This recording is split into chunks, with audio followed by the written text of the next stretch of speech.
the type of issues that were being asked include the fact that a lot of times employees refuse to provide medical documentation. We had a termination in August, September with one of our covered clients covered by FMLA, and the employee persistently refused to provide any medical paperwork.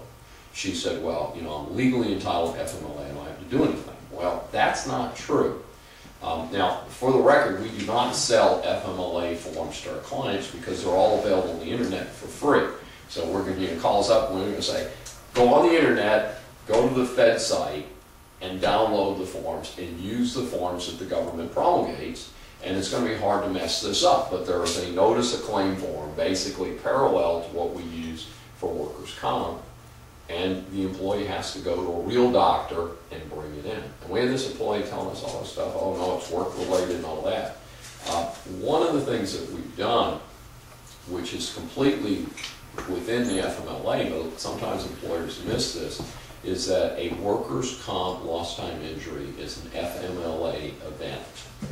And so what we ran into is employers were not, that wasn't registering with the employers that it's leave is leave is leave, regardless of the reason, as long as they have a medical reason not to be at work. The reason this is significant ties in with our first discussion, which is health insurance. Because you're there providing subsidized health insurance, and under the Family Medical Leave Act, you must continue their health insurance, providing that while they are on leave, they pay their contribution. Say they're paying $100 a month. If they're gone for 3 months, they need to give you $100 a month for each of those 3 months. So, and I do encourage you to collect it to remind employees that they're not there. But what we ran into is, not too many clients, but we run into a few clients calling us and saying, Billy Bob has been on workers' comp for 1.5 years, soft tissue back injury, not an uncommon report.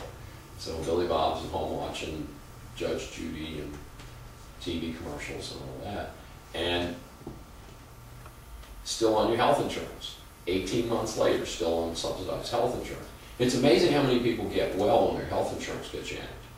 So the trick here is very straightforward, is someone goes out on a illness or injury, regardless of whether it's work-related or not, the same procedure.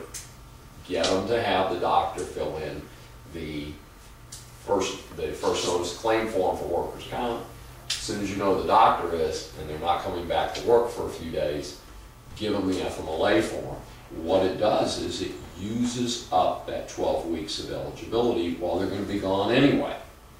And then at the end of 12 weeks, you call up Billy Bob and you say, you still have a job because under workers' comp you cannot fire the person, but you can certainly cut their health insurance off and COBRA them.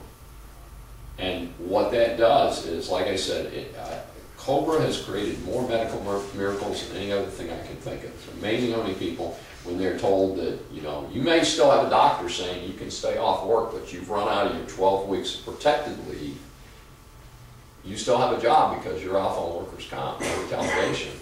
But health insurance, our subsidy of your health insurance has ended. I tell you, we have about 80% return rate. And on the other 20%, what it does is these are people with extremely serious long-term injuries. They ain't coming back to that job. And it allows you to kind of get the lay of the land at that 12-week point. So this is a tip that we've been working with our employers on quite a bit to make sure that they're doing it, because again, there's a tendency to segregate workers' comp from maternity and other reasons that people are using FMLA. And again, with the skyrocketing cost of health insurance and what looks to me to be an increasingly employer subsidy. In other words, you're going to provide health insurance, and with the 9.5% cap, there's going to be a real limit as to how much you can make the employee pay toward it. Getting them off the subsidized health insurance is going to be a big economic deal for you. I mean, it could save you $500 or $600 a month, easy. So that's why this is the silver lining in the black cloud of this thing.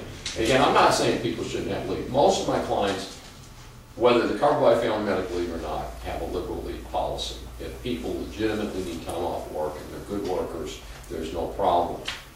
One of the ironies of this, though, is that the employees taking advantage, and I mean literally taking advantage of Family Medical Leave Act, oftentimes are not your A players. You know, it's amazing. I mean, I've seen women out on maternity leave continue to work from home, come back, 2 days after the baby's delivered, and pick up work and work from home, and amazing things. And then you have somebody who's, my back hurts, and some doctor agreed to it, and they're gone for months. And so it's real interesting. You kind of separate the people who really want a job and are really invested in helping your company and those who aren't. So there is a difference there.